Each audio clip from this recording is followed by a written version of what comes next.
FFC, back with another episode, another special episode. It's actually our first guest appearance with none other than our former NIFA sound teacher, Joseph Bonier. Joseph, welcome. Thank you for having me, guys. It's a pleasure to be here.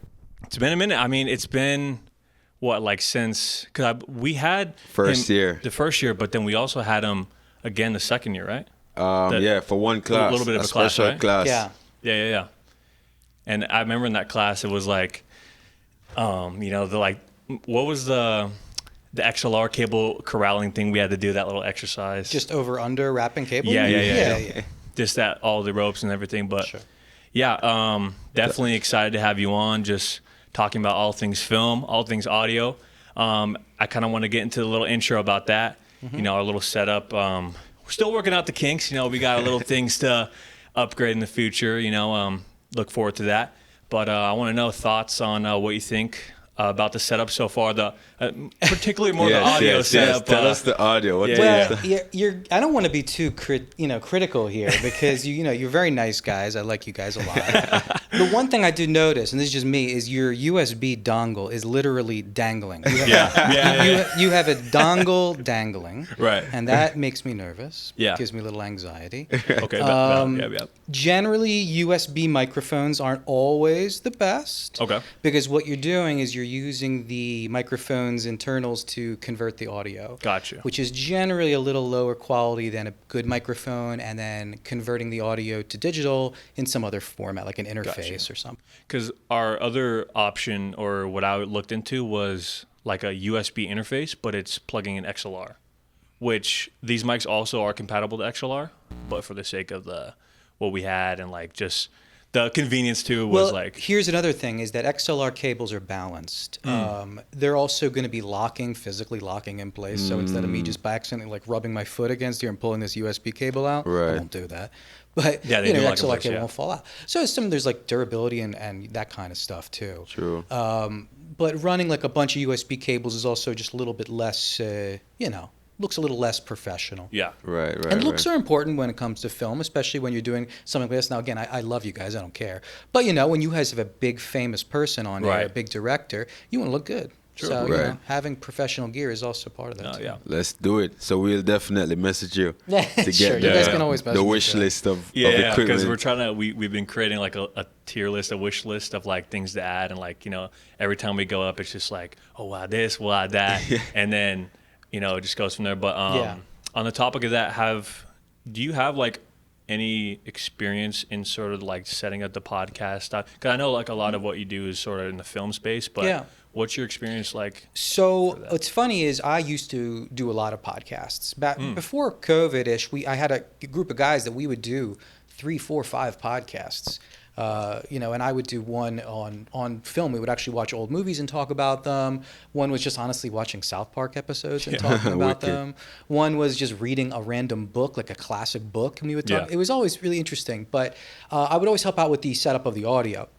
Other stuff I've done is some streaming stuff, some Dungeons and Dragons stuff, some stuff like that. So I'm familiar with setting up a bunch of mics for sure. And I kind of come from that background of music. So I really have my hands in a little bit of everything in audio. Definitely my expertise is now in film because I've just been doing it the longest. But if it comes to podcasts and live streaming, you could probably translate most of those skills too. Yeah. If you had to like, it's like one of those kind of like not tier list rankers, but if you had to just like one mic for the rest of your life, just that's it. Like what? Like it could be condensed or dynamic, whatever. But okay, I know this is shitty because it's a shitty answer. It depends, obviously. One mic, I'll give you an answer. But generally, you think about a mic like a tool, like a lens and a camera, right? If I said to you, you're a great photographer, I said you can only have one lens. You're probably gonna say I want a zoom lens with this, which is kind of it's a cheat. It's a cheating answer, right? If you say, hey, I want a 50 millimeter, okay, I appreciate that. So I'll give you one. Now again, I am a guitar player and a singer. I also obviously am a filmmaker and and sound mixer. So I'll say this: my favorite mic on my boom is my Sennheiser MKH50. Okay. And it's a hypercardioid mic that I could probably also use to record my acoustic guitar and even my voice too. So I would say that mic is really great. And you can do it for so many things. I'll give you one more answer, an Electro Voice RE20, which is a great all-around microphone for like podcasting, guitar amps, vocals, that kind of stuff. I'm not going to give you the answer, which a lot of people do, like a vintage Neumann U67, which is like $30,000. Yeah. That's bullshit. I don't have that. But yeah, like an RE20, you guys can buy for maybe $300-400 on eBay, and that will last your whole life. You know. That Nice. Yeah. So Joey, let's get to the the origins. Oh, okay. You want me to nerd out on gear first, then we'll get to the origins? Yeah, we needed the You got the me tips. buttered up. Yep. So you what I went like. to University of Maryland. Yes, I did. Yeah, College Park. And Yeah. you studied recording engineering. I did. At first, though, this is a long story here, but Yeah. I'll try to keep it quick. At first, I studied, I was pre-med. So I wanted to be a doctor. Oh. And then after 2 years, I switched to history because I loved history and I didn't really want to be a doctor. And at the kind of end of my college career, I'm like, I've always loved music. I've always wanted to record. For a little while, I got to record like at a summer camp. I've always recorded myself. I played guitar since I was 13. So my senior year, I got an internship at a recording studio in Bethesda, Maryland, which is 20 minutes from the college. So I would drive from the campus, and go to this recording studio and intern there. And that's kind of how I got my chops. Nice. And I was thinking about it recently, too, now that we're talking about it, because I'm trying to record a little more music now, and I'm trying to remember all those skills I learned when I was like 19, 20. Right. But it's all in back there somewhere. Yeah, Nice. muscle memory. Yeah, for sure. So what got you into playing guitar at 13? Wow. Okay. So I don't know. That's a good question, I guess. Well, one, I started with piano when I was 8. So I Oh. love piano. I love music. I was always into music. My dad and my mom would always play cassettes on the cassettes. I know you guys are like, what the fuck is a What cassette? is that? A cassette in a car. And I distinctly remember my dad had this mixtape that he recorded from the Beatles. It was like, a recording that he made. Right. One side was Rubber Soul and one side was Revolver, two amazing albums. And that kind of got me into music when I was really young. Then I played piano since from 8 to like 12, and I hated it. I didn't hate it. I liked music, but I hated the classical aspect. Yes. I wanted to play more rock and roll. It was when I was 13, I begged my mom to buy me a guitar. For a year, or about 6 months, I didn't play. I just stood with it, looked in the mirror, and like strummed it. Right. I was just like, I'm cool. I'm just cool. gonna, I look good. I was like air guitar, but with an Rockstar. actual. Yeah. So it was a shitty little like Fender acoustic, maybe $100 or something. So yeah, and eventually I begged my mom to give me lessons, and I got this great guy. I haven't looked him up in years. His name was Bob O'Connor. Yes. He lived in Philly, Northeast Philly. He's this old Irish guy who used to play guitar at a church. And he was great. And he would come over and he would teach me a really great style of guitar that was very versatile. So I could play a lot of stuff I liked, which was really great. That got me into guitar. And then, I don't know why, I always kind of liked the idea of doing everything myself. And I always wanted to kind of just, hey, if I can play guitar and record myself, I've taken out a step, I've taken out someone else, and maybe that's me being a control freak, an auteur, if whatever you want to say it. But I was determined to learn the whole recording process. Yes. And that kind of got me off on that track. So, and I'm still on that track, honestly. I'm Wicked. still like going online today, looking at gear, like what can I buy to improve this and that stuff. I want to know, so the transition from school to music to NIFA. Yeah. So I was always wanted to move to LA. Not always, maybe after a few years of playing guitar in high school, I always dreamed of it. When I was in recording studios, when I first got to the recording studios in DC, it was all about kind of New York and LA. Those were the two big places. Now it's a little different. You don't really need to be in LA. But that got me wanting to move here. So I moved here. I got in a car with my friend with about $1,500 in my pocket. Wow. And we moved to Koreatown. We got a shitty little apartment. And I got shitty jobs. I didn't get anything. I wanted to get in a recording studio. I tried to get internships. I couldn't find much. I interned with this jazz band. I won't name drop too much here, guys. But I interned with this jazz band. That was cool for a little while. But then I had odd jobs. I was customer service for a shitty tablet company. Again, I'm not going to try to name drop these. I'm talking shit about these companies.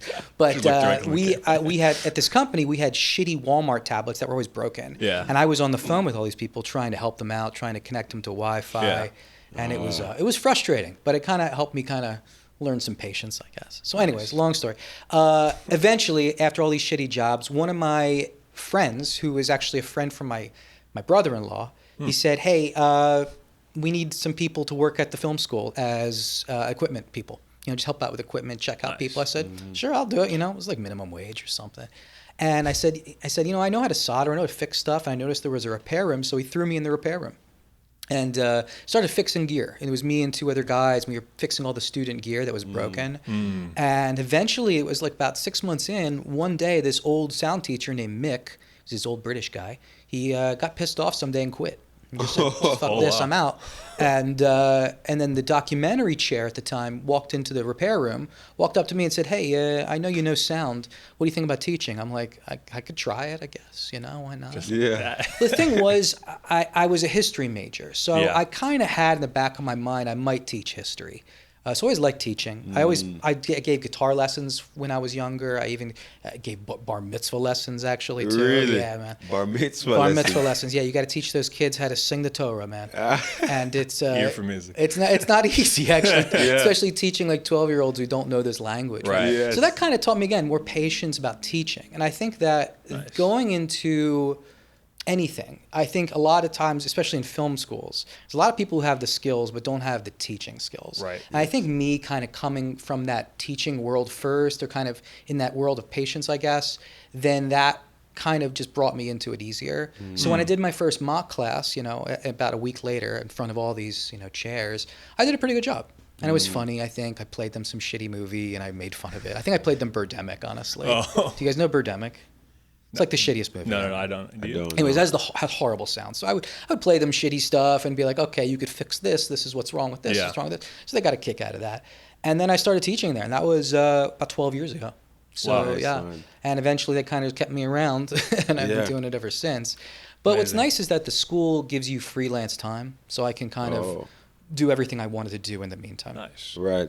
And I must say, you really were one of those teachers that made the lessons fun. Yeah. Yeah. And sound. I'm glad to hear that. Going into sound, you're like, all right, what are we going to learn in sound? What are we listening to today? As filmmakers, we might be very visual. Yeah. And I think you're right, but I think the reason why is because it's sound. Yeah. It's because I always say this about like teaching sound. It's like selling weed. It's like it's like the weed does it for you. You're not a good salesman. That's what I mean. Yeah, I might keep the class fun, but sound is cool and audio is cool. And I think you're right. Coming from that visual world, it's just something new. It's something different. Yes. And it's another tool that you guys have that you weren't maybe using at first. Truly. You're using all your camera stuff and all these, and then you're like, oh shit, this whole new tool to use. Another dimension. Yeah. I think that's something too that I kind of really took into perspective and somewhat for granted, was like how valuable sound is. Yeah. Especially in productions and film and music and everything, is like the quality of the sound. And especially, I mean, on the topic of film, like, I feel like I've heard this quote before where it's like, some people are more forgiving on the visual image of a film, but like if the audio sounds crappy, they're just like, I'm tuned out, Yeah. There's no hiding that, for sure. I think there is something to the fact that we also, I think visuals, there's always some artsy element of fucking it up and distorting it, making it soft, doing this sort of, split diopter, all this crazy stuff, whatever it is, or flaring the camera, with a lens flare. Yeah. With audio, you just can't really do that stuff. It just seems like a mistake. True. There are some things you can do where people are like, not sure if it's a mistake, but then you're confusing the audience. Right. So you have to be very intentional with everything, honestly, in filmmaking. So making a mistake like that, or making distortion, clipping, any sort of bad noise, far away noise, it's obvious for the audience. Yeah. I think there's something also to be said, just the different senses, right? We can't turn our ears off. There's something that we're just always, paying attention to. Yeah. So I think we're a lot more we're a lot more audio listeners than visual, and I think that really does play a part when we're watching anything. Right. No. True. I want to know something. So I'm sort of on the fence about my interest to doing ADR in terms of like film. Obviously, like in some cases, in most cases, professionally, it's a mandatory thing. Sure. In all cases, I think I lean more towards the don't, because in a lot of cases, in my experience of doing ADR, it's like the performance, the actor never really hits the mark as the performance they deliver. I want to know, is there is there tips or is there anything that actors can do, or even the audio engineers or something in the process of ADR that can really execute it and make it look seamless? Yeah, well, not every shot is going to work. That's for one. Some actors are good at it, some actors are bad at it. Yeah. One, ADR, make sure you define it for your audience, dude. Come on. Automated dialogue replacement is going to replace. Now, the thing is... Thanks, Joey. I'm always Joey, that's why you're here. I'm always a teacher. I can't get away from that shit. But I think as far as there's a lot of things. Making it sound good, a lot of times we have now matching EQs, which will take the audio from the production sound and match it with the ADR so it sounds seamless. Other things that I would suggest, some people, actors are better at just literally just repeating the same phrase over and over again instead of trying to fit it in the mouth and watching the screen and making it sync. Sometimes just kind of listening to your own performance and just hearing it 3 or 4 times, 5, 6 times, and then just repeating it 5, 6 times, and you record it. Maybe one of those will work really well. That's an option. Some people try that. But I think, honestly, ADR should be a last resort. I really don't like it. If you want to get good at recording it, that's one thing. It's a valuable tool. But I really think nowadays, with all the amazing tools we have, we should be recording production sound and trying to get that 99% of the time. Now, not every shot needs it, right? I mean, not every shot needs production sound, right? There's action shots. Captain America or Spider-Man's got a mask on. We can do ADR. Who gives a shit, right? Or fighter pilot stuff like that, where you don't see the actor's face. Go for it, fine. I don't want to draw the audience's attention away from anything. So if they notice that it sounds a little different than the production audio, even if it sounds too good to be true, they might have that in the back of their head and be like, wow, that sounds really clean. So, is that really in the movie? That sounds different. I don't want to even think about that because that's 1 second of them not paying attention to the story. Being disconnected. Yeah, and I just don't want ever to have that. So, the goal for me as a production sound mixer is to avoid ADR, honestly.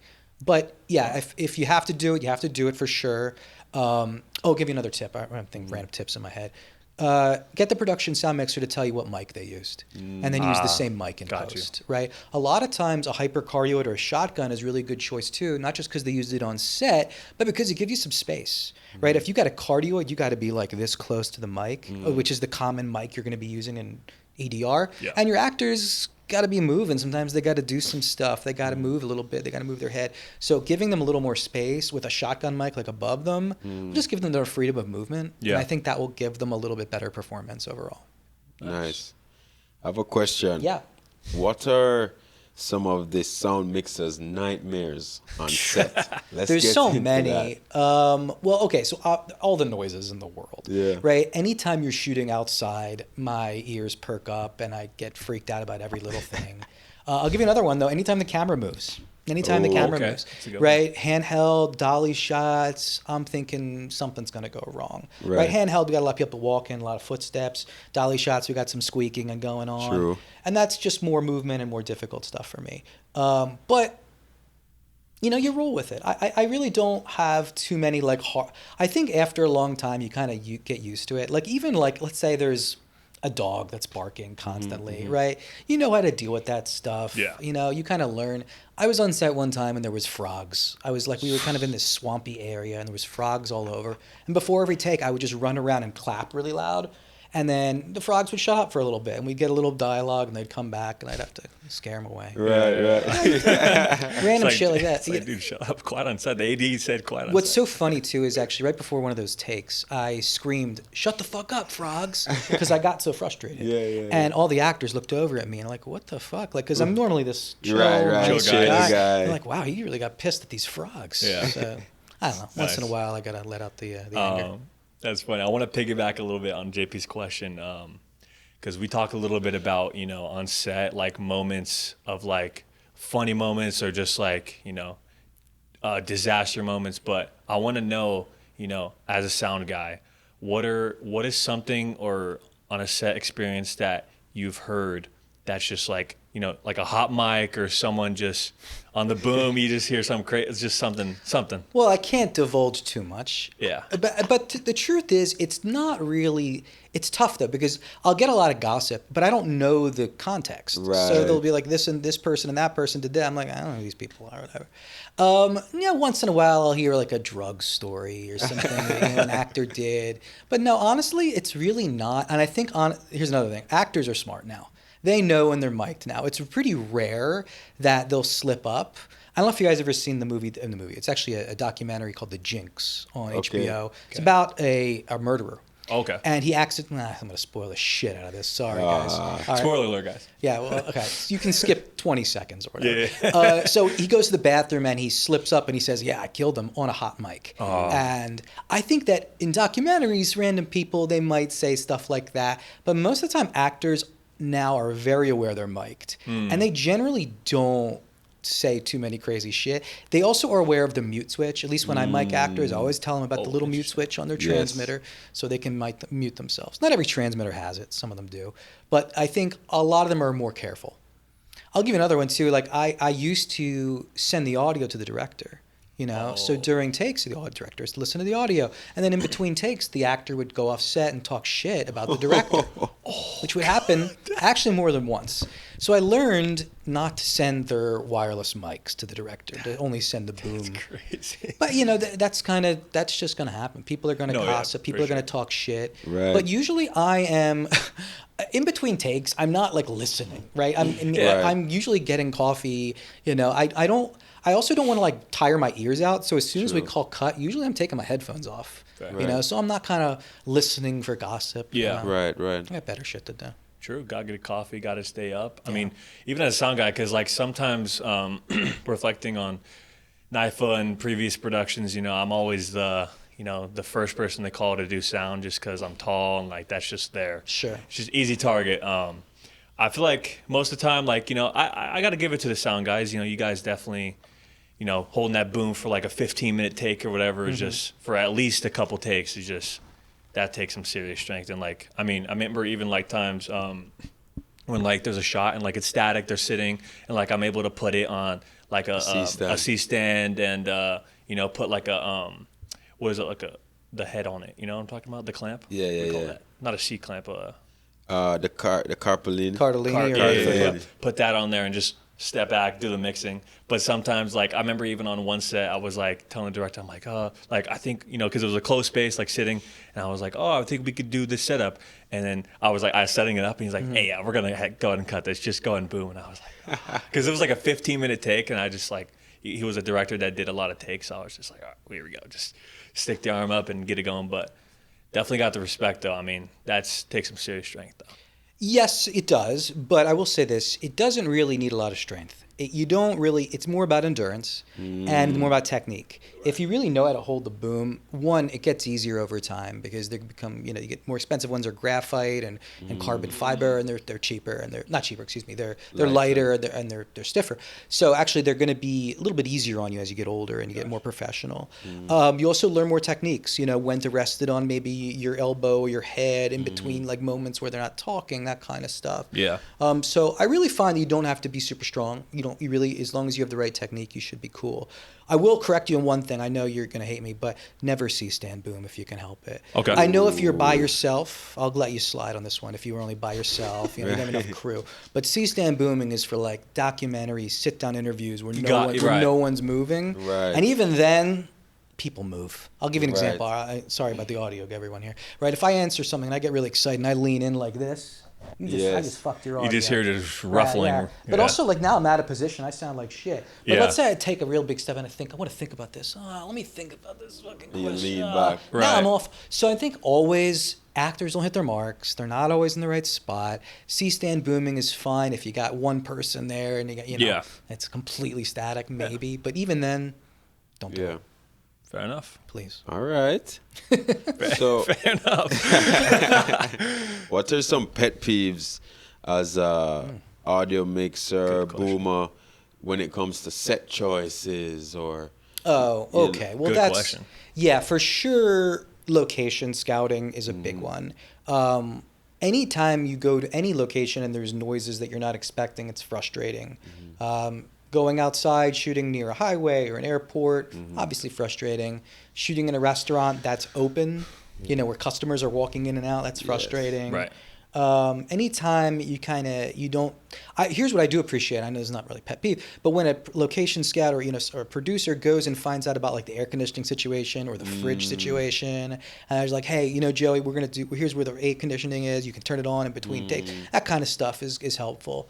As far as pet peeves, I don't have too many, honestly. I'm trying to think of some, but, you know, things that are common for everyone, honestly, like parking, like shitty parking, I hate. Like having like a call sheet show up like, you know, 10 minutes before we're shooting, that kind of stuff that everyone else gets frustrated with. You know, lunch being Domino's, everyone hates Domino's. Are you not a fan of like when they break for lunch and it's just a box of pizza sitting there like Little Caesars or something? Not a fan of that, no. And also I get tired, you know, I'm an old man now, you know, so, you know, if you want me to boom for 12 hours and you give me Domino's pizza, I'm going to be real tired after that last 6th hour or whatever. True. 100%. And, you know, I'm not to be like too dangerous about it, but, you know, boom could slip, you know, you could fall. True. Stuff happens when people get tired, so, you know, pizza as well as other things make you tired. 100%. But I will say that, pet peeves is as I've grown older is more just basic set stuff that everyone, a camera person, a grip person would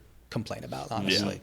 I feel like we talk about that sometimes too, about like crafties. You know, we always want to make sure like crafties on point, because I've been on some sets where like the crafties is like a banana granola bar and like a bag of chips. And that's literally all they got. Coca-Cola. And of course, you know, the box of pizza, the Domino's. And I feel like, you know, as much as like, you know, because a lot of these sets, you know, you're not being paid.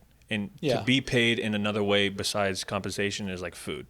So, you know, at least give them a quality meal. Give them like Chipotle. Chipotle is like that upper ledge. Obviously, it's still debatable in some cases. But, you know, you can argue that it's still better than pizza. Sure, I agree. Right? I agree. But I think definitely crafties too plays an important role. Like at least a healthy balance, like coffee on set too. These things, because even not just the boom people, but just everybody like needs food to fuel. Everybody needs fuel. For sure. Joey, do you think sound mixers and boom operators get the flowers and the love they deserve? Probably not. No, I would say no, they do not. Some people do. I mean, there's still an award for best sound in the Oscars, but no, I would say they do not. I think a lot of people don't really know how the sound is made. At least even for me, when I was younger, I assumed everything was ADR. I assumed everything was in a studio. I did not know they even recorded sound on set. Yeah, because I never watched like a behind the scenes thing. I wasn't sure. I was just like, I never saw anything like that. So I wasn't sure like what they were doing. And I think people don't realize how much it takes to fix bad audio. And that's really a tough job. But I think, people don't know. What do you think actually, JP? Do you think people are aware? No, I think, you know, similar to you in your experience of being younger and not knowing really what goes behind capturing production audio is where most people are, you know? And because the sound is so clean, they just, I don't even think people notice it, you know? You know, sometimes something is right in front of you, you can't see what it is, you just, you know. Now, don't get me wrong, they'll appreciate a really good piece of sound design. Right? When they go into a Christopher Nolan movie and, you know, whatever, there's an amazing piece of sound design. They'll appreciate that. But I think the smaller things, the subtle things, they're not quite appreciating. Just a good, clean line of dialogue. Which is really one of the toughest fucking things to record. They might not appreciate that. Or they might just take it for granted. I think you're right, because everything sounds good nowadays. And that's kind of more props to the sound mixer, is if people don't realize, you know, something is sticking out, you know, then you're doing a great job, you know? So it's like a double-sided thing. For sure. You know? I think that's part of the job, though. I don't quite mind that one. No one, I think, in sound is really doing it for that kind of stuff, for the awards. I think people in sound really just love it. A lot of us came probably from music or from a creative mindset in sound design, and we just appreciate just being in that world. So I think just doing that job is a benefit in itself. It would be nice though, you know, every time every time I'm doing sound and someone comes up to me and compliments me, oh man, it's amazing. I did a live show, I think it was 2 months ago, and one of the guys just walked by us, and I was working with 2 other sound people, and they were like, hey, you know, I was just watching it and my God, it sounds amazing. I can't believe you guys are wizards. I'm like, oh, okay. It's a compliment, take it. Yeah, I'll take one. You know, and I get one of those every 5 years, so that's pretty nice. Better than nothing. Yeah. I feel like, so, you know, with all the sound talk, what this is a good question. I feel like what would you be doing if it wasn't in the sound field in film? Like what if it wasn't audio mixing, if it wasn't on the boom, what would your backup be? Good question. And I think about this a lot too, recently too, because honestly, not a ton of jobs right now. Yeah. I'm not doing amazing, I'll be honest. I mean, there's some freelance jobs I get. I'm still teaching. But yeah, I do think about branching out. And for me personally, I'm not the most organized person. So maybe producing might not be the best. I could definitely be a grip. I could definitely do camera stuff. Yeah. Because I just, I can set up gear, and I know the equipment just from being at a film school in the equipment room for 12 years. I could probably do some camera stuff. I'd probably have to take a class or two, or watch a YouTube video or two. But really, what I probably will do is video editing. Just make that switch from sound editing to video editing. Yeah. So I can probably do a little bit of everything and be a one-stop shop. 100%. And I think taking my sound editing experience, my post-sound experience into video editing will probably help a lot. So I'd probably say post somewhere Nice. kind of I area. agree. I think in terms of the freelance world with film and stuff, I've experienced that because I do a lot of editing on the side, like freelance, and just because I've experienced that the truth is people don't really like editing because it's too hard, it's too complex. Like they'll do it to get through, but if it was down to them, they would just hire someone else to do it because it's kind of like grunt work in a way, like up till 3 a.m. editing stuff, especially. Maybe. I do agree to an extent, but I think, at least coming from my end, when I'm fixing dialogue all the time and I get to see a video editor, the video editors are making like really interesting creative choices, right? Where to make a cut, how to do this, how to do that. There's a lot of more creative, I think, choices, or just choosing what take to use. You know? So you're right. I guess it is grunt work for sure. But I kind of like that aspect of kind of crafting the story a little more. Whereas when I'm doing sound design, I'm kind of at the mercy of what you give me, right? Because you're picture locked first, right? We're editing picture first, then I get it, and I have to edit to that. So I like the idea of being able to be the first stop and moving things around. And I'm not the best with that, to be clear. Like I did not go to film school, as you obviously know right now, right? I went for history. So me kind of going to all these screening classes with other instructors at the film school has helped a ton, right? Nice. Just kind of what you guys do, honestly. I learned too. And whenever I'm in those screening classes and you guys are asking questions, I'm asking the same fucking questions. When those directing instructors are saying, hey, cut on the action, make sure you overlap this, make sure you do this, make sure, that makes sense to me. And I didn't go to film school, but that stuff is so cool. I love being able to craft a story, or the idea of being able to craft a story like that. So switching, I think, from sound will give me the ability, I think, to be able to kind of edit both at the same time. Yeah. Which I think can also be a big benefit. Yeah, I think those things definitely play both hand in hand. I've definitely experienced that sort of just growth in my editing too, and just like, especially at NIFA, one thing I'm grateful for is like, you get there and your skill set is what it is. And then I feel like because it's so hands-on and like you're meeting new people and you're always learning, innovating, doing new projects, new things, I feel like you're just going to keep adding to the tool set, For sure. And then eventually, I think the mindset people, not even just for film school, but I think for school in general, I think you should go in the mindset of like, okay, the first year is like kind of with the ropes. Second year, in this case for NIFA 2 years, but the first year is kind of with the ropes, figuring out what I want to do, what I'm strong at. And then that second year is like, okay, this is really what I want to do. Because the first year you're kind of testing things out. You're like, okay, grip, boom, this, that, like editing, yes, no, maybe so. And I feel like eventually at the end of the year, like you should know, okay, I want to be this. This is my strong suit. This is what I'm weak at. This is that. And I feel like having that mindset going into that at the end of the year and everything is probably take your time with it. Experiment. If you're a film student right now, don't just rush into one thing, but get an understanding of the whole playing field, because as we're seeing now is that jobs may become scarce. Now we're seeing threats of AI for particular roles on set. Joey, how does AI compete with, let's start with production sound, so sound mix and boom. How does AI? Well, it's not quite there yet. We do have some auto mixing, which is just a tool right now. It makes life easier, especially when you're doing live stuff, because you just don't have the hands to just turn down tons of faders. Right. So auto mixing does help. There is an AI element of that. But really, you don't need it too much when you're mixing right now. I think it could be in the future. But booming is still, physical. we need it. We need to put the mic in the right spot. Robots, maybe? Maybe if you can invent a very quiet, graceful robot. Yes. That will respond, sure, yeah, go for it. But right now, we still got to, you go on SNL, you watch the guy behind the scenes, he's still cranking the Fisher boom and learning that, that's still just a skill that, people have to learn. Right. So, yeah, I think eventually, yes, but we got a little ways to go, especially in production sound. Yes. If you talk about editing or graphics or something. Let's talk about that now in terms of sound design and all that kind of stuff. Well, sound design too definitely is more advanced with the AI than production for sure. But I think the AI stuff now is more just about noise reduction, finding and this is a combination of things.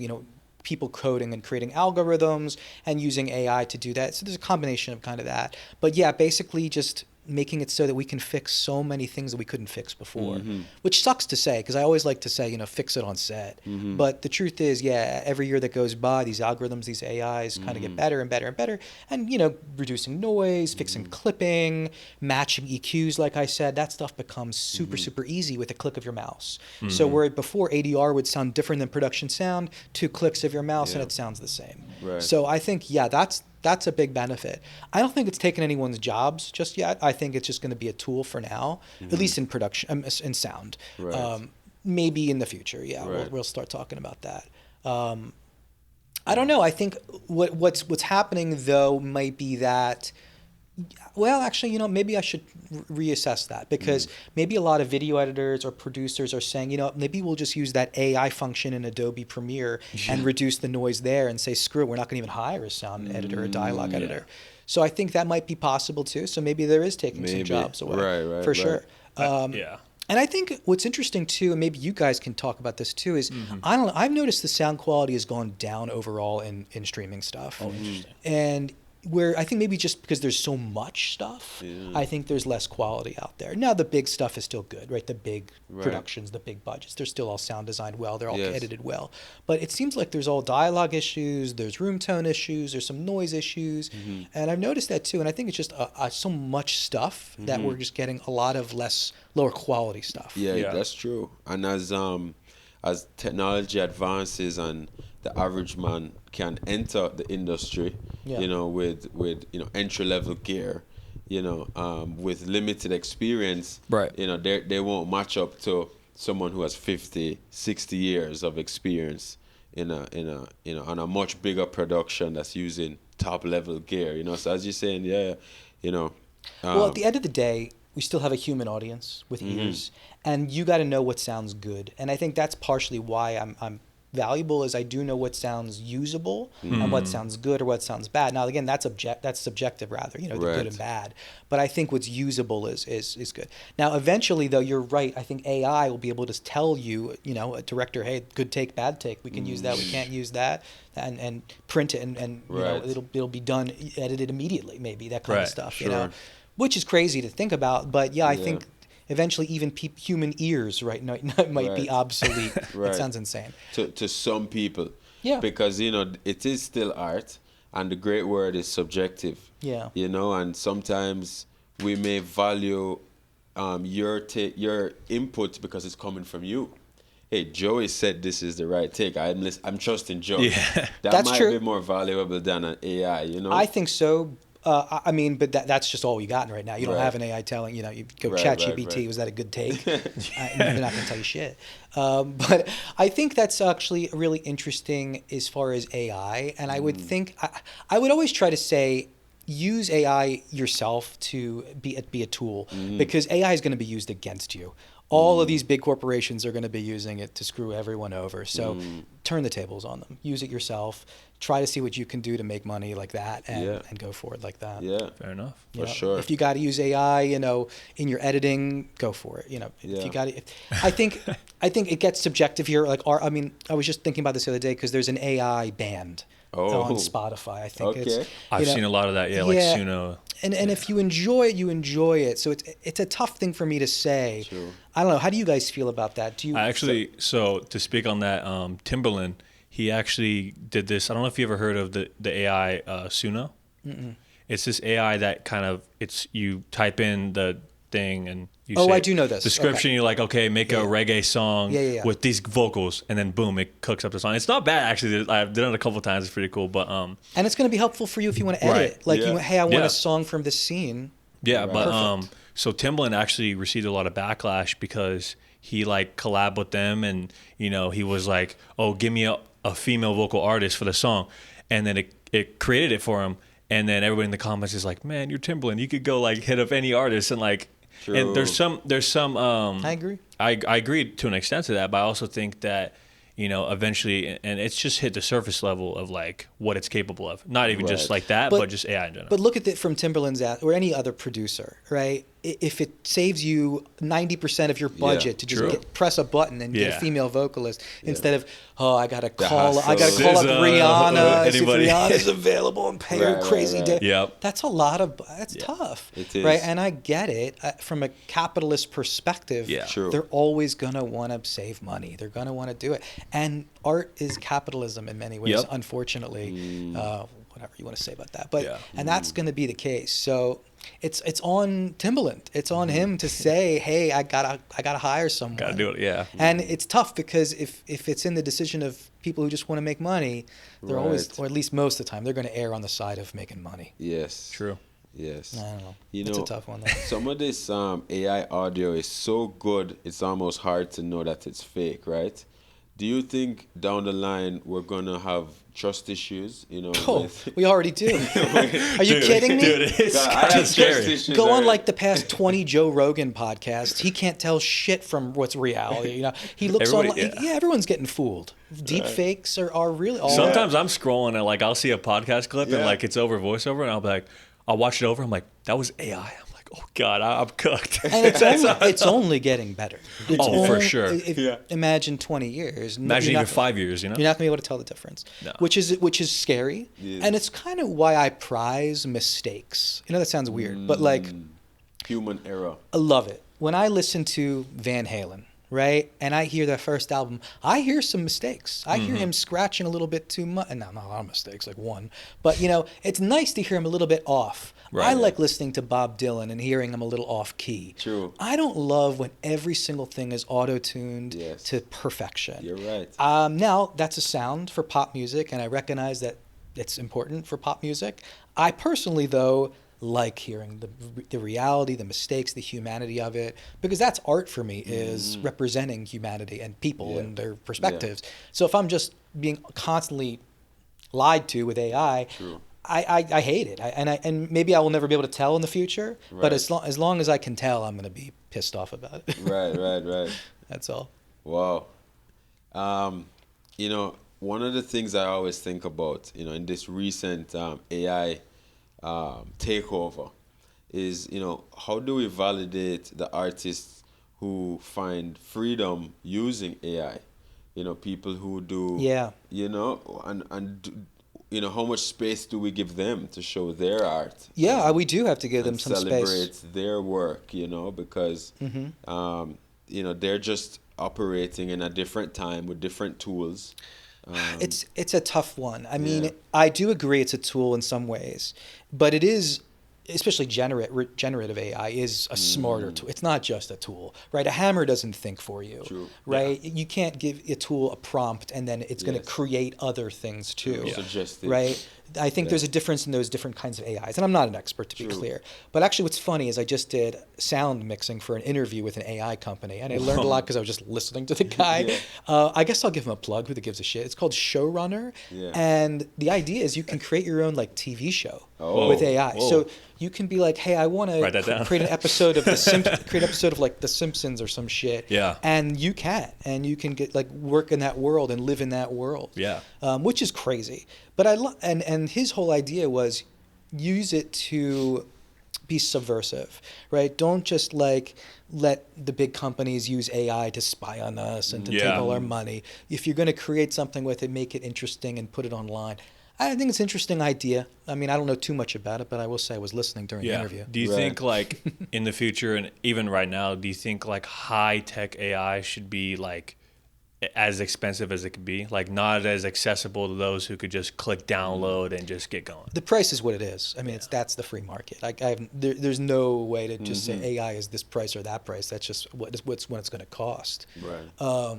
I don't know, actually. I don't even use ChatGPT. Oh, But is it a subscription? How much do you It's just so they have a free version and they have like a upgraded version you can do monthly based on like, if you want images for more use. If you want to train the AI and stuff. I'm not gonna lie though, sometimes like chat just like because like there's certain film or editing questions I have with Google and they just don't give the answers. Like the specific ones like how do you do this and the timeline, and chat you just type it in there. Chat's like, hey, I got you.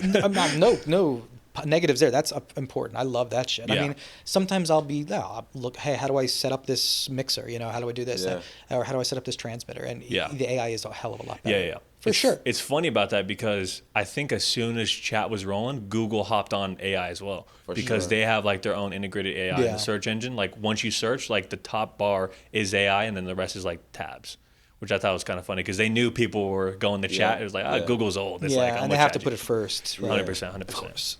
Yeah. I mean, I don't have a problem with AI. I just am scared. Yeah. And I'm just honestly, and in a sense, stupid. I'm an old soul in that way, in that I like analog stuff. I like being able to touch stuff. When I buy a video game, I buy the hard copy. Yeah. Okay. If I'm buying music, I'm buying vinyl, which is rare. Yeah. I like recording on tape once in a while. That's not as much anymore. I just like that stuff. I know, and from an economic standpoint, I know this is a little sidetrack. If you buy video game hardware, if you buy, some music like that, or even just like if you can buy in audio, you can buy the plug-in or the hardware device. If you buy the hardware device, you get tired of it, put it on eBay, sell that shit. You get tired of that plug-in, you're not selling shit. You're stuck with that shitty plug-in forever, especially in 20 years when that thing becomes obsolete. True. Right. That software becomes obsolete. That hardware does not. Maybe you can fix it up or something. So I always say buy hardware. Not always, but Agreed, yeah. if you, especially when it comes to economics and money, if you're poor, not making lots of money, buy hardware. Use it for a little bit, sell a little bit later. That's my kind of thing that I've been doing with sound. Yeah. Flip it. I feel like even with hardware, like it's constantly evolving and upgrading. Yeah. And you want the next best mic, you want the next best camera. You would put it on eBay, easy, someone to buy it because they're looking for the next best camera, next best mic in their case, and they are a tier below you. Yeah. Right. In this case, like you're, so I feel like I agree 100%. I feel like, and I love just being able to get into the nitty gritty with audio and video and just, be able to look at the settings and make sure it's all right, nerd out and that kind of stuff. I feel like, I also think it's a nice way to kind of pass down equipment from generations. True. Like you said, not everyone's going to need that nicest microphone. So when I buy the nice one, I'll sell my shittier one. Yeah. I'll tell you right now. I sold my transmitter on Craigslist about a week ago. I met this young sound mixer, and she was great. She was really nice, and it was really nice to talk to her and give her some tips. Yeah. Got to see her, her bag, her setup, and I was like, oh, you use this, use that, and I gave her a good price. It was on Craigslist. I made some cash. She got a cool transmitter out of it, and I think it was a nice way to kind of like bridge the gap between generations. Yeah. Whereas if it really wasn't that, if it was just kind of everyone's just buying software and stuff like that, you don't really have this kind of tactile interaction with people. And I think that is nice, because at least for now, the industry is still people-based. And especially sound. It's such a small community. So we really like to kind of be able to help out each other and help out the younger generations. Yeah. 100%. I have two questions. Sure. First question, Joey, how do you balance, the demands of production, film? What are some of the things you do offset to maintain your mental health, physical, etc.? Oh, okay. Great question. Well, one, I'm not great at this. Let me be clear. Especially my mom was calling me today saying, "Do you exercise?" She's going to send me some multivitamins tomorrow. Yes. So let's be clear. I'm not great at this. But yeah, work out, exercise, eat right. This is not complicated shit, right? Mental health. If you really need more mental help with that, go get a therapist, right? First of all, everyone should probably go get a therapist. That's just how it is. But, keeping your mental health is fine. Keeping your physical health this is for every job. This is obvious. If you're going to ask me, hey, do you need to stretch? Do you need to lift certain muscles for boom operating? No. Fuck no. Everyone says, "Oh, you got to bench press." I don't lift at all. Okay, at all. Look at me. I'm like 135, soaking wet. Maybe. No, you do not need to be lifting. You don't need. Maybe you need to be a little flexible. My back fucking hurts now, so maybe that. But don't sleep right. That kind of stuff. Right. I think that is a big one, is eating right and sleeping right, because on set you just need to be especially sound, you need to be aware, hyper vigilant. Even when you call cut, I am thinking, what's the next shot? Do I have to charge batteries? The actor's microphone fell, they're a little too loud, I got to adjust their sensitivity. I'm thinking a million things ahead of time, and especially nowadays when sound mixers are kind of a one-man band sometimes. I shouldn't say one-man band, one-person band. Yes. But the thing is that, you always have to kind of be proactive. So at home, I'm also proactive with gear, right? I'm thinking about, hey, what could I do for the next gig to make my life easier or better? Do I need to buy another time code generator? That kind of thing like that. Do I need another transmitter? So even when I'm at home, I'm always trying to improve my kit. And honestly, lighten the kit up too. As you get older, get shit out of your bag, make things a little more streamlined. Yeah. Make things easier. Second question. Yeah. You love music. If you could hang out with one sound composer, Composer. For film? Just film composer? For film. Ooh. Well, everyone's going to tell you the maestro John Williams. He seems fun to hang out with. Good boy. But I'll give you one. I want to talk to, it can be living or dead? Yeah. Living or dead, yeah. Eric Wolfgang Korngold. Okay. Okay. One of the original classic composers that came over from Austria with Max Steiner. They imported these guys before World War II, before the Nazis took over, and Warner made him just make films, make compositions, and make movies. And this dude was a fucking genius. He could have been Mozart if he stayed in Vienna, but Jack Warner brought him here and said, "Hey, make Robin Hood," which is a badass score, or the Seahawk. These are, people don't know about these. These are amazing scores that are like as good as Beethoven's Ninth. Right. And these guys were really, really, really amazing. And John Williams would even tell you he looks up to these guys, Korngold and Steiner. Yeah. Oh my God, Bernard Herrmann.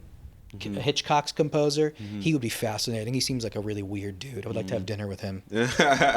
I'm not looking for necessarily like, the greatest. I just want a good conversation. Some cool people. Yeah, I want some weird guy to tell me some cool story about Alfred Hitchcock and what he did. Yeah. That kind of shit, yeah. Why not? Yeah. Who would you? If not composer, director? Director? Yeah. I would go for Perry Henzell. He the late Perry Henzell. Okay. But he made a Jamaican movie called The Harder They Come in 1972. I know this. Yeah. I would want to ask him about being on set and how things were arranged with Jimmy Cliff, the star actor, and creating the soundtrack. What were things like in the studio? Because can you imagine, which came first? I'd want to know. Did the soundtrack come first or the movie? That's a good question. And I think the music. I'm going to guess. Music. I think he was probably playing those songs around. My guess. And it just filled the air. Yeah, Many rivers to cross. You cry. It makes you cry. I do love that album too. What's funny is that's very influential also in all of music, that album, because it influenced a lot of like blues rock players from England, because that Jamaican sound was coming over there. Yes. And Eric Clapton was obsessed with it, and then he started playing that kind of stuff, and so it kind of brought over that reggae. It just made it blossom. So yeah, I love that shit. The history of it is amazing. But that's a good conversation. Yeah, I'm trying to think. Jimmy Cliff would be fun to talk to. Jimmy Cliff. He's still around. He's still around? Yeah. How Yeah, old is he's he? up there. He's probably Why don't 80. you guys interview him? We need to Get him get on the we gotta get him on the podcast. pod. Yeah, we need that legend. Yeah. Jimmy Cliff. Is he in Jamaica? Is he still He's there? in the States, I believe. Okay. But, Wow, you back gotta and forth, I'm sure. Send him an email. Yeah, I need Something, to. right? Yeah, right. And maybe I can sit in. Jimmy. On the topic of set experiences, I want to go back to one of your favorite moments, or just looking back, on any set you've been on. Okay. I have a lot. I'm trying to think of a favorite moment. There really isn't one that stands out, honestly. There's a lot that are just like fun moments with your friends. Like Right. when I was on a feature, I'll give you one. It was called Quarries. And we were in kind of like north of San Francisco in this place called Bolinas, California. And it was just beautiful. And it was just one day where we were off, and me and my boom operator just walked to the edge of this shore. It's like a jetty. And it was just nice. We were just sitting there and just watching the sunset on this most beautiful place in the world. And I often think that like a lot of times we kind of take this for granted when we're on film sets. Just take a look around. You're in a pretty cool place. Right. All the times. And when we were on set, every place was cool. Every place was beautiful. We were shooting in the woods, and it was beautiful. We were shooting on the cliff, and it was beautiful. So I think that shoot, to me, was my favorite, because it was like we were all together for like 3 weeks. It was like summer camp. We all had these like kind of summer camp memories. Now, a shitty memory from that shoot is when I got really sick and threw up in the middle of a take. In the middle of a take. Middle of a take, I was holding the boom, and I go, oh shit, this is happening right now. So I look over at the script supervisor. She's a friend of mine. So I go, hold this. I go, hold of the boom, turn over, and throw up in the middle of the take. They saw, and they called cut. But yeah, that was rough. So I had good and bad memories on that set. That's funny though, yeah. It's always summer camp, man. Why is something always going on in summer camp, man? Summer camp is crazy. Summer camp is fun. Film camp. Oh, it's film camp. That's fun though. Yeah. Yeah. We I'm should start that looking up. forward to those memories, Yeah. to being on set and being locked in with a crew for 3-4 weeks, getting to know everybody. I think that's some of the best times, is the journey. For sure. And I think that's a really unique aspect of filmmaking. Now, there's some aspect of that in music. I always think about this, like, and it's same thing with sports. Like, there's team sports, there's individual sports. There's individual art and there's team art. This is team art. It's true. And I really love that aspect of it. Bands too, right? Obviously, if you're in a band, it's kind of a small team. True. But I think a lot of times we forget how much of a team effort it is. Yes. And I really love that. When I grew up, I played some sports, and I was into it. I love sports. I watch it all the time, and I love soccer. But I love all sports. And I think if you come from that mindset, I think when you were younger and you played sports, or you had this mentality of team mentality, or people who are honestly in the military, they become amazing filmmakers because they understand the team mentality and how every person's role is important. And that is such a cool thing, because it really is. And it takes a village. It really does take everyone doing their job perfectly to make a movie good. And half the time I wonder, like, how does any movie get made, or how does any movie become good? Because there's so much shit that can go wrong. There's so many people that can just make a random mistake. So I get so excited when I see everything kind of come together. It really feels nice. Even just after a great take. It feels really good. Yes. You're like, oh shit, I boomed that perfectly. Yes. The camera moved perfectly. Yes. The actor killed it. Oh, that feels good. Yeah. That's why we created this thing, Forever Film Crew, is to serve the community and to remind people that this is a team sport. Yep. What does the word forever mean to you, Joy? Forever? Forever. Oh. And how does that apply to your career, into what jobs you choose? Well, the word forever implies infinity. Yep. So I don't know if my career is going to go on for infinity. But what you record will live on forever. Oh, okay. So now we're talking. Yeah. That's a good question. I think about this legacy and kind of idea. Now, I'm not a very religious person. I'm not a spiritual person. Right. I like the idea of leaving something behind, but what I really like to leave behind is my skills, my education, honestly. And if I could, maybe what I might do is do some YouTube videos and put some tutorials on, because that would be a good legacy. Just kind of teaching stuff and teaching the next generation. But no, I don't really have too much of that. I don't think about forever. I think, all of this, I'm going to be forgotten in 100 years. Let's be honest, okay? No, I don't. I'm going to remember you. The sound guy. That sounds pretty morbid, but Sorry, I don't have kids. So let's be clear, I don't have kids. But, it's okay. I think that's just kind of the deal. We don't remember people from 200 years ago, some random person. So it's okay. I mean, I know that you guys are going to be amazing filmmakers and you're going to leave your mark on something. So I'm sure you're going to do amazing things. And that's going to be a great legacy. But to me, I think just helping out people, doing the best you can to make life better for everyone around you, even if it's like, hey, I'm doing a short documentary about this tiny subject that's important, or I'm doing this film about, depression. That's important too, All the shit is important. But as long as you guys kind of understand and help and keep your art as helping people, I think to me, that's always the best. Yes. And I kind of come from that mindset because both my parents are doctors. I should have said that when I was doing pre-med. The intro. So yeah, I was like, that's why I was pre-med. But the point is, though, I was always kind of like, I'm doing art. They're all helping people, and I'm doing art. Yeah. So I got to think about, hey, how can I make my art help people to kind of rationalize that decision? Yes. And make my legacy worthwhile. Yes. Well, Joe, being a teacher is putting a step in forever. Because you're passing down the knowledge. Yep. And you do it in a way that's clear. Thank you. And that's even more important than knowledge, is clarity. Yeah. I agree. So the way you teach is also very important so that it preserves what's being passed on. I agree. Thank you. I appreciate it. Good note. Joey, it's been a pleasure. I want to wrap up just a little kind of mini game. Have you heard of like a blind ranking kind of game that people do? So it's like, I'll give you 5 of whatever list, and then you just got to rank it without knowing what comes next, basically. No worries, I can do this. It's something we kind of do too on our Forever Film crew, kind of catalog with stuff. So I dig it. we just kind of want to give. So we'll do 3 rounds here. Okay. JP, feel free to join in too. I'll mark both your guys' status here. The first one, I want to go into soundtracks. So I got 5 for you guys. So the first one, Jurassic Park. Okay. And we were 1 through 5, I assume? 1 through 5. Wow. Okay. This is tough because I'm trying to guess. I'm seeing what you're going to pick next. Right. I'm going to say, I'm going to put it at 3. 3. I could put it at 2. I just don't know what's coming next. I feel like you're going to. Okay, I'm switching that 2. It's going to 2. Okay. It's going to 2. It's amazing. Yeah. And you're humming it in your head right now. I know you are. All of you back home. Yeah, exactly. JP? We can focus on Joy. Okay. Well, yeah, we fair can enough. do it, JP. No, We want to know your rankings. You're the guest of honor. Okay. All right. Fair enough. Okay. 2 for Jurassic Park. Perfect. Second one, we got Oppenheimer. It's good.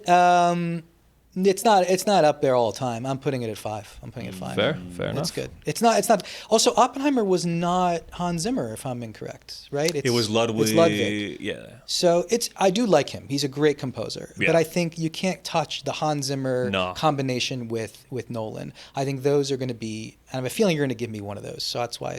Well, we'll see. Got you. Third one, we got Jaws. Fuck. I could have put that at 2. All right. Okay. If I could, I would switch Jaws. I'm putting it at 3. I would switch Jaws and Jurassic Park. Okay. But that's okay. 4, we got Halloween. Fuck. Carpenter made it himself. It is so badass. Classic. That he did it himself. And I always talk about this score because it really is amazing because you don't have to be Mozart to make an amazing score. Simple I have keys. to put it at, I don't know what's coming. I'm going to have to put it at 4. Okay. All right. 4? Yeah, I'm putting it 4. Locking in 4. And the last one for number 1, Harry Potter. You know what? It's not a horrible choice. It's still John Williams. So I'll take it. Yeah. Awesome. Okay. Round 2, directors. Okay. Couple guys, good guys here. First one, we got Nolan. I like Nolan. I'm not in love with him. I don't like his newer stuff. I didn't see Tenet. I know it's controversial. Yeah. I think I'm going to put Nolan. Are we talking like all time? I guess we're just doing This is all time, yeah. Nolan's at 4. Fair rating. Second one, Spike Lee. I like Spike Lee. I can't put him above Nolan, though. Like maybe. No, he's 5. 5. Okay. I like Spike Lee. I'm sorry, Spike. Third one, we got Tim Burton. Ooh. I have to put him at 3 now. I like Tim Burton, but not my favorite. I'll put him at 3. Okay. 4, we got Tarantino. This is good. I'm glad you saved this because I could put him at 2 or 1, no problem. Yeah. I love Tarantino. I love Kill Bill. I think Kill Bill, I know people love every one of his other movies. I think Kill Bill is actually his best movie because it's his most, he actually I think has said this recently, it's his most him. No other person could have made Kill Bill. And that's why I think that's such a valuable film. But I'm going to put him at 2. I don't know. I'm saving. No, fuck it. Number 1. Tarantino number 1. Tarantino number 1. What a bar. Okay. Unless you put in Kubrick. If you have Kubrick next, I'm going to be pissed because Kubrick deserves number 1. I have Scorsese next. 5. That's fine. We're putting him at 2. 2. I feel like those are hand in hand. Scorsese. I probably could have switched Scorsese. Scorsese might have had the leverage. Yeah. But okay. Yeah. And then lastly, it's personal, right? Is it personal? No, Yeah. It's Cool. all subjective. That's what I love about film. It's so subjective. But lastly, we got microphones. Oh. Gotta end off on microphones. Can this list be 20? This is I got a couple. I'll put this out there. I got a couple curveballs in there. Sure, So be strategic. The first one I got is the Rode Wireless Go. The Rode Wireless Go. Oh, God. One of my favorite mics, honestly. I don't know what the hell you're putting in here. Now you're putting in like crazy wireless mics. I guess 5. 5. Okay. Fuck that shit. All right. Okay, hold on. Rode is a good company. Their wireless stuff is Questionable. Okay. All right. Spot. I don't know what you're. Okay, go ahead. Second, I got the Shure MV7. MB7's okay. Not an SM7B, but good for podcasting. I'll say 3. Okay. 3. And then 3, I got iPhone headphones. Like the mic on there. 4. But you know what? Yeah, I'm glad I put that above the Rode shit. That's not bad. No, they're not bad. They get the job done. Yeah. 4, we got the onboard mic on the What camera. the fuck are you doing to me? I thought these were going to be good mics. No, this is good and bad, but The you know. onboard mic shouldn't even count. We're throwing that shit out. I have to put it at 2, I guess. That's horrible. I'm sorry. All right, and then lastly, we got the Sennheiser MKE 600. That's number 1. I mean, that's the best out of all of these. Yeah. Even though that's not a great, that's okay. That's like the. It's a good starter mic. Yeah. Actually, not a bad mic. But of all those, that's like an actual mic. Those other 4 are shit. Yeah, we're gonna throw some curveballs in there. Yeah. man. Yeah. Okay. But awesome. Yo, thank you for your time, Joey. Yes. You're very welcome, guys. It was really fun. Thanks. This for is having me. awesome. Just Sound masterclass. the sound master. Wrapping it up. Yeah, man.